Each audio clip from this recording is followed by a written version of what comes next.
If you look at 5-6 years back when we start working on that, in Chennai there are only 3 doctors can do a perfect job because he is doing this procedure for 25 years.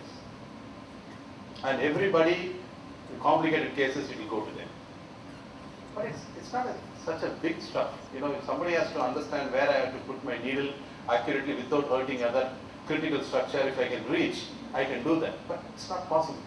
Then all over the India we have taken. We have probably like 1.3 billion, 130 crore people. We found only 30 doctors can perform. Whereas in US, if you go to the same thing in US, they're having close to 30 crore people. We have few thousand people can perform this procedure. So that's why I realized there is a huge need because of the learning curve is slow, takes a lot of time. Then we also don't have that kind of expertise in smaller cities. Then second one is precise treatment, so better tissue targeting. Like it's also like even FDA in US, the most stringent regulatory stuff. If you go and tell that the doctor is doing like this, they are okay with that. If the machine is doing something wrong, they will penalize. As long as doctor is doing a mistake, that is fine. So that means a huge variation. Even the doctor says that's what the best of my capability. Whereas a robotic manufacturer cannot say it's the best of my capability. So taking its advantage, it has to be precise targeting. Patient comfort is very important. So many places people think that it's okay. So I've seen in my study before putting the needle, we recommend to put anesthesia, inject on the track on which you're going to put the needle. In India, I found 80% of the doctors, they don't put the anesthesia on the track. They just insert the needle. It's very painful. But we recommend, because all over the world we went and studied what is the best practice of treating. So we recommended. So we brought into our system, in the robotics, we tell them you target for anesthesia. So when exactly on the way you are going to put the bigger needle, if we inject anesthesia, you feel that the patient won't feel the pain at all. You can insert and take it, he will not even know that you have performed the surgery. Lesser overall cost. I'll tell you, our robo, if you're using for liver surgery, using ablation technique, it will cost you $3,000, maybe 1.8 to 2 lakhs. But if you go and do it the same thing in the conventional surgery, it will cost 20 to 25 lakhs. Tenfold. And this method, you go in the morning, go at 8 o'clock, 9 o'clock, the procedure is done. And we also give a verification that the procedure is performed perfectly. And 2 hours is just to lie down in the hospital to see any problem. In 3 hours, you can walk back. Maybe like that day, you can take a rest. Next day, you can go to the work. It's just 2 lakhs. Whereas surgery, pre-surgery planning, post-surgery treatment, it is like 2 weeks and 20 lakhs. So that's why lesser overall cost. The biggest reason is the dependency of the skill. Because today, why they are asking 20 lakhs? It's because of the rare skill available. Then lesser treatment time. I talked about, we take 1 hour to do the treatment, whereas surgery takes few weeks. I think these are the main reasons why we need to have a healthcare robotics. Some of the robotics you might have studied, just you can give a flavor of that. You have the CyberKnife in Apollo, you can go and see that in Chennai. It's a few crore rupees. But you know, what it does is precisely positioning it. This is the linac mounted here. The only thing is what we are doing with the needle, this does with the radiation. So we fall into, this is our product, Maxio and Robio, we fall into guidance and positioning robotics. So it is not autonomous, still the user has the control on that. We'll talk about, I'll show some video. This is Da Vinci. So if you look at, as a lot of students here, you must look at the opportunity for biomedical students, especially in the healthcare industry. If you look at it, it's like in medical interventions, a lot of things now people are asking that don't cut open the traditional. As much either you go minimal invasive or use natural orifice to reach the organ. That is a trend. So that means a lot of technology opportunity lies here.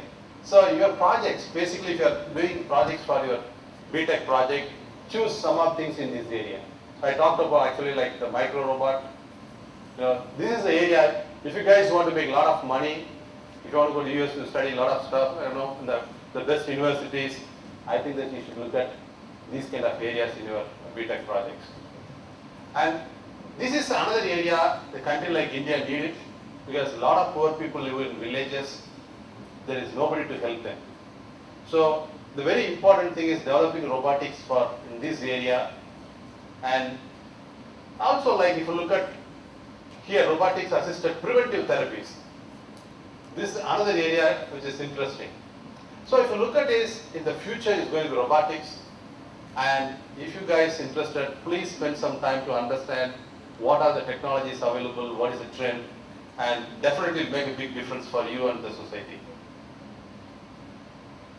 So if you look at the key message, is like addressing major healthcare issues. So where we already talked about the skill gap.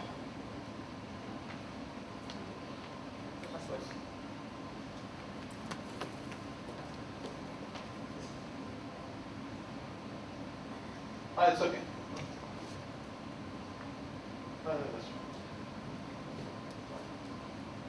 So let me take you to our company, what we do that. Maybe I will show you our equipment, how it works, then, yeah.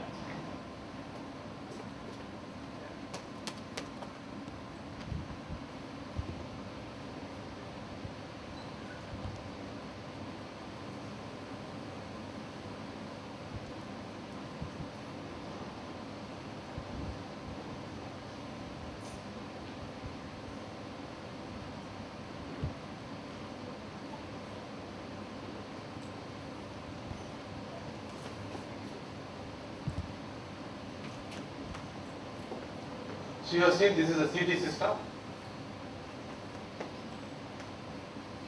How many of you seen CT?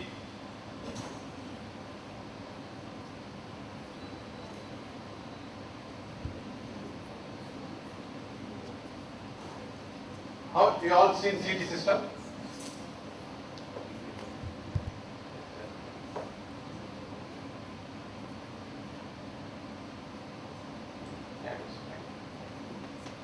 So you scan the patient.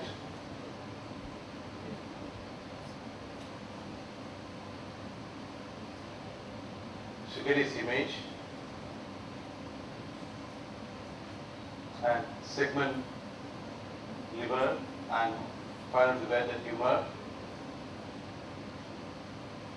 Now you want to ablate the tumor. You want to burn the tumor. So the robot goes.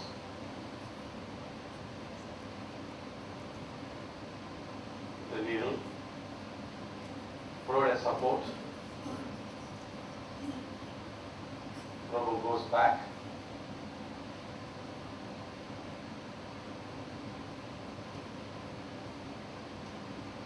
go and verify whether it reached the target just to confirm.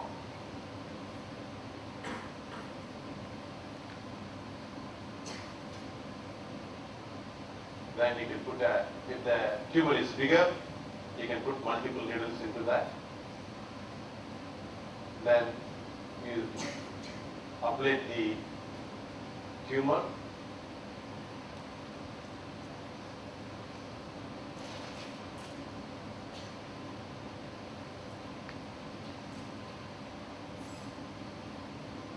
You send the RF energy or microwave energy. That's done.